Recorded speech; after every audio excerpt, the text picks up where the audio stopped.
I recently returned from an amazing birding trip in southeastern Arizona, and I saw over 40 new species during that time period. Today, I'd like to go over everything that I learned during my time down in southeastern Arizona so you too can be successful on your trips.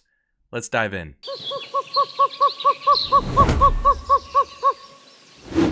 Before any trip to a new place, planning is essential. My group and I conducted planning in two different stages, the base stage and then the refinement stage. During the base stage, I essentially list all of the lifers or targets that we want to see in a spreadsheet. So I go to a Google sheet or just an Excel spreadsheet, and I list out every single target that we want to see on this trip. Those targets totaled to be around 50 different bird species. I then looked up the top hotspots in the southeastern Arizona region where we were going to be staying. And this is really easy. You can go to eBird, click on Explore, then go to Explore Hotspots, and you can see all the different hotspots down there. The ones with more species diversity are going to have a darker orange or red color, and the ones with less species diversity are going to have a green color. Just keep in mind that species diversity doesn't always equal those unique species that you might be looking for. From there, I went to each hotspot and I went to the bar charts, and I would list out all of the common species at those hotspots back on the spreadsheet. This would help me eliminate targets off of our target list, but then also maximize species just in total while we were down there. And to finish off the first stage of planning, I grouped each hotspot into common areas. So you don't want to be driving or spending most of your day driving throughout the trip. So I grouped those hotspots into similar area cubes that I'm able to just do shorter driving distances between those areas and maximize our time. My friend Hawken then went on to the refinement stage, and so he took everything that I did in the spreadsheet and he went through and he just made a very cohesive plan for our trip.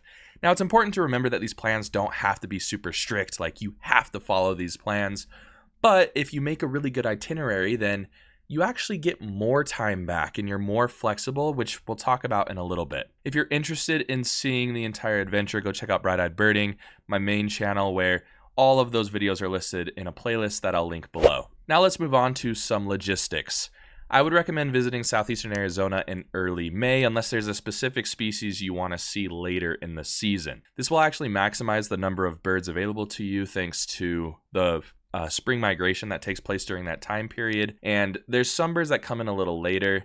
Varied bunting, for example, we didn't get to see, we were too early, as well as the blue-throated mountain gem, which is a species of hummingbird. But again, we saw 40 plus lifers, and so the trade-off is you could always go once, see as many lifers as you want, and then go back during a different time to see any birds that you may have missed. Now, we actually conducted our trip in two different ways. There was me and Hawken, who road tripped down from Utah, and then there was Qasim and Ricardo, who flew in from Oregon. So Hawken and I were able to pick a route from Utah down through Arizona, and we ended up seeing other species that our friends Qasim and Ricardo didn't get to see because they flew directly to Tucson. So Hawken and I camped the first 2 nights. The first night we camped near Page, Arizona, where we got to see some California condors.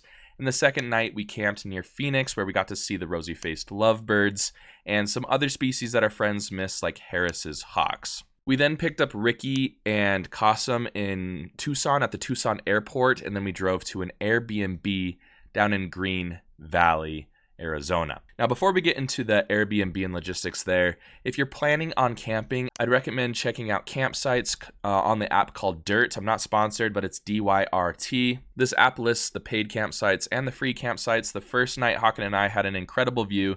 We stayed on public land, so it was completely free.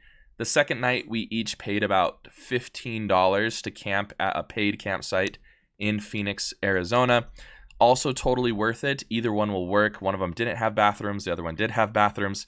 So there's obviously a little bit of a trade-off there. Now, if you're flying like Qasim and Ricardo flew, you could potentially fly into Phoenix.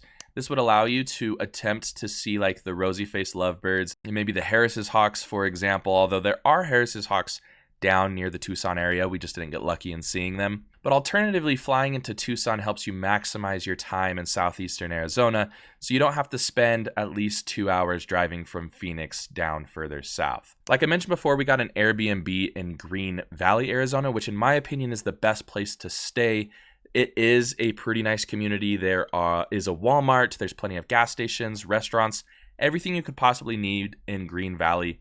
And it puts you 30 minutes to 40 minutes closer to most of the maximized hotspots in the area. Obviously, splitting an Airbnb with 4 people also helps reduce the total cost of the trip. Staying in Green Valley also puts you at a central location between Tucson to the north and Madera Canyon and some of those other better hotspots down into the south. So if you want to hit both areas, Green Valley will help you have less driving time to one or the other.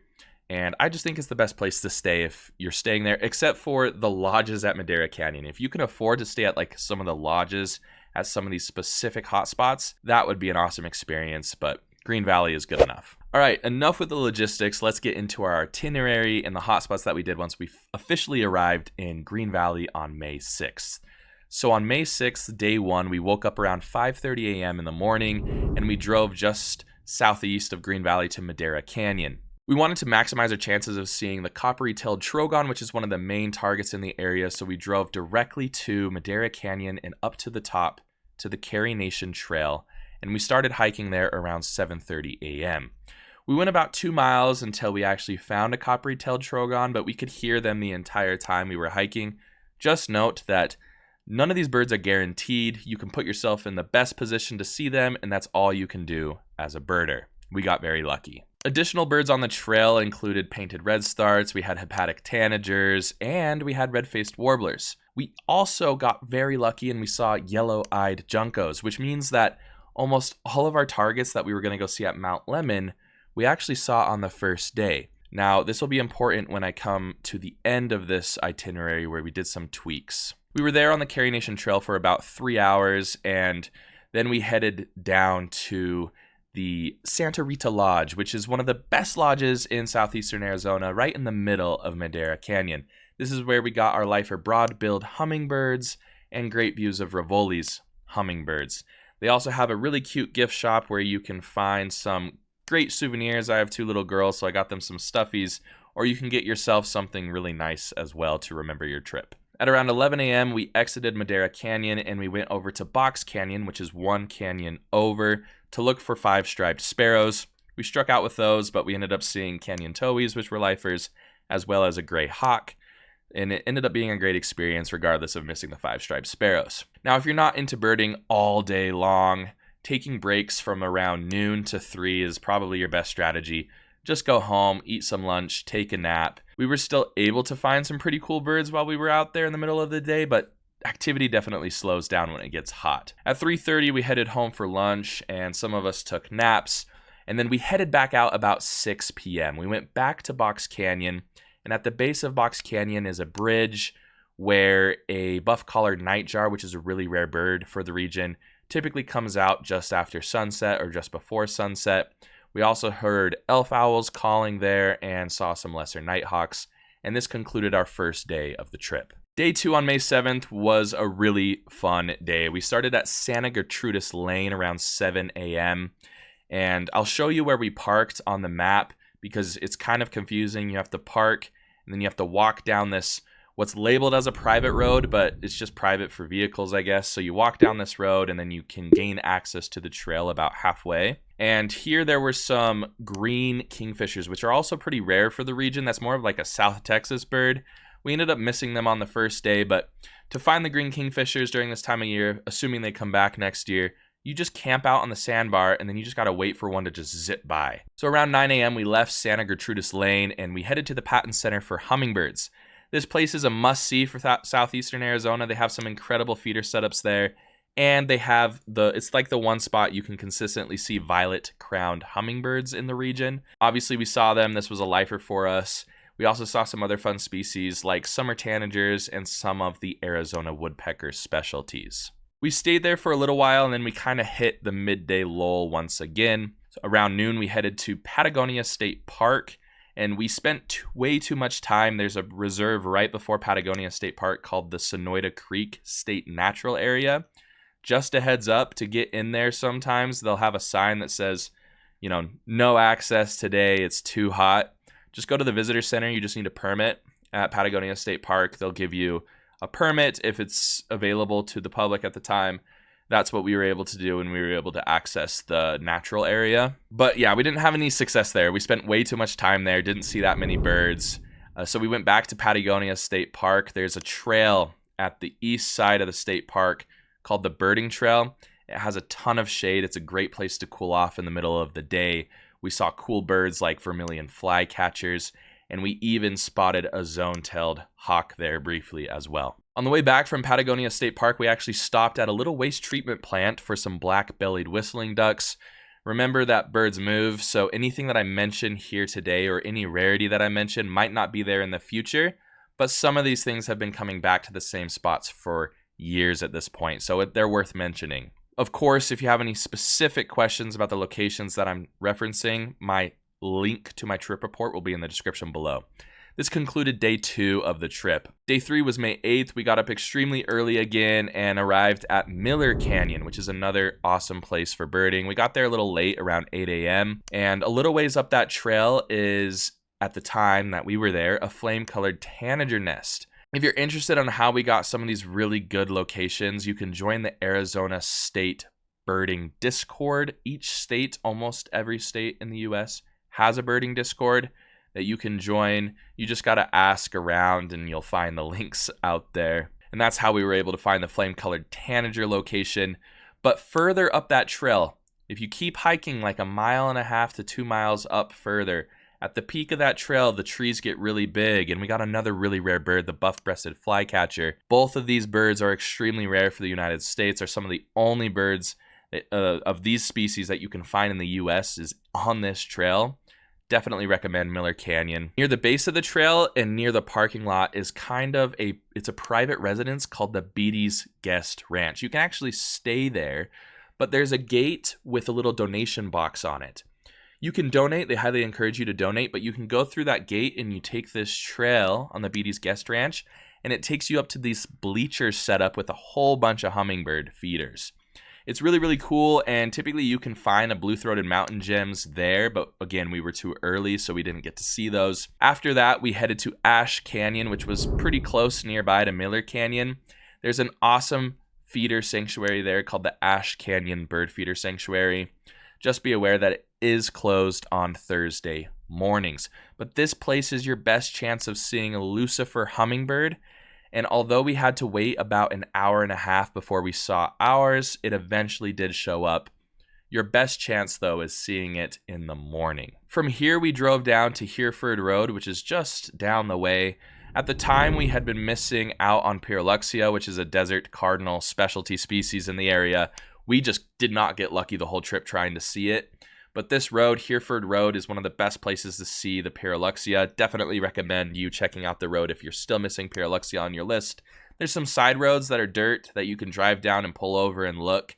Highly recommend you check out just that desert area. And then after, we were racing against the sunset, so we headed to a dirt road called the 900 Road. It's right off of AZ State Route 82. Again, link in the description if you want the exact location. We found both the Chihuahuan meadowlark and Chihuahuan raven there. Admittedly, Chihuahuan meadowlarks were absolutely everywhere. Chihuahuan raven took a little bit of extra help from our friend Wade, who gave us a pin. Otherwise, we probably wouldn't have found it. They are certainly in the area, though.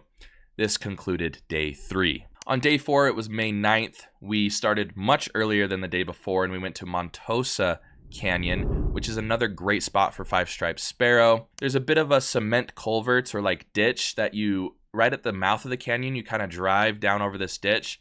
You pull over right after that ditch, and there's this dirt trail that you can walk up. Near about not even several hundred yards up that trail is where we got five-striped sparrow. And at this point, we were supposed to be going to Mount Lemmon, but again, we saw everything that we needed to see at Mount Lemmon, so we just kind of cut it off the list and made it more of a flexible day. We went back to Santa Gertrudis Lane, and we actually got to see the green kingfisher this time, just sitting on the sandbar waiting for it. We did not get it on camera, like I mentioned. It goes zipping by super fast. You need to be locked on to that river. Just sit on the sandbar and look. We then took some naps and we returned to the Santa Rita Lodge just after dark. And we actually got to see an elf owl. The Santa Rita Lodge owner actually turned on a light for us. Not just for us. There were plenty of people there. And there was an elf owl perched on the feeders there. We also saw a really rare mammal called a ringtail, which was really cool. There was so many bats also feeding from the feeder setup. And if you're quiet enough, you might also hear whiskers, screech owls, and Mexican whippoorwills, which is another southeastern Arizona specialty that you can't find a lot of times in other parts of the United States. Anywhere up that canyon, if you just drive up there, pull off, doesn't have to be at the Santa Rita Lodge. That place is a little bit more busy, a little bit more noise. But if you pull off at like the amphitheater, for example, which is what we did the first night, and you just hike into the dark down that trail, you're probably going to hear for sure whiskered screech owl and most likely Mexican whippoorwill if you're lucky. And this concluded our trip to southeastern Arizona. So now just some general tips for you. Sunscreen or sun hoodies are a must-have. The sun is bright and it's hot, and there's not a lot of shade in Arizona, so you need to bring these things. Second, bring lots of water. I recommend bringing like a camelback, those fillable water packs that go into your backpack with a little straw. It's going to be a hassle to try to pull out your water bottle from your backpack the entire time, and you won't drink as much water. Definitely get a camelback. I think you can get those packs for like $10 off of Amazon at this point. They're really, really cheap, and you can just put them in a regular backpack that you already have. You don't need to buy an entire backpack just for this trip. I highly recommend you pack lunches in a cooler. If you can, maybe add some electrolyte drinks in there. You're going to be sweating a lot. You're going to be losing a lot of salt. And it's a really good pick-me-up in the middle of the day when you're starting to feel hot and tired and you just want something nice and cold. Definitely recommend having some nice cold snacks and drinks. If there's several species you really want to see, I highly encourage you, if you have the budget, to hire a guide. Guides are just great for finding species. The buff-breasted flycatcher, for example, we wouldn't have found if we hadn't run into a guide who was guiding somebody else. So we kind of tagged along. You do want to ask them if they're okay with that. Sometimes they'll say yes. Sometimes the person who paid for the tour is going to be like, I paid for this. No. And that's totally fine. Alternatively, if you don't have the money, you can join the Arizona Discord and ask people there. There's local birders that are friendly that'll help you with some locations. And if you have friends down there, just try to make friends on social media and go birding with them when you finally make it out there. We met some really awesome people online and then eventually in person. Our friend Sean was pivotal in helping us find a lot of these species. And then our friend Wade, who also does birding YouTube, was also so helpful in helping us track down some of the species that we needed. Last tip, don't stress out about seeing every bird. We saw 41 new species during the trip. I had predicted that we were going to see 25. So 41, I was extremely happy about. My main target, though, was Montezuma quail, which we did not see. And if I got hung up on the one bird that I didn't see, that would really diminish the 41 birds that we did see. So just focus on what you do find. Always understand you can go back, and always understand that you're not going to see every single bird in the world during your lifetime. Nobody has done so thus far. There's only one person in the world that's even hit 10,000 bird species. You're going to miss birds during your life, and I think it's just important that you focus on what you get to see, and it just makes the trip so much more enjoyable. So after all of this, let me know what questions you have about southeastern Arizona in the comments. I'd love to answer any questions you have if you're planning a trip. You can contact me on Instagram. I have my own Discord server that you can join and ask me questions there as well if you're planning trips. Or you can reach out to me, just go to my website, and I have a contact form there if you have questions that you want sent to your email. As always, check out Bright Eyed Birding, where I take you on weekly adventures, or watch the playlist to Southeastern Arizona. Both will be linked in the description below. If you'd like to support my channels, links to my merch and my membership program are in the description below. There's behind-the-scenes contents on my membership program. Go check it out. But as always, thank you so much for joining me. I hope to see you all next time on Bright Eyed Birding Learn.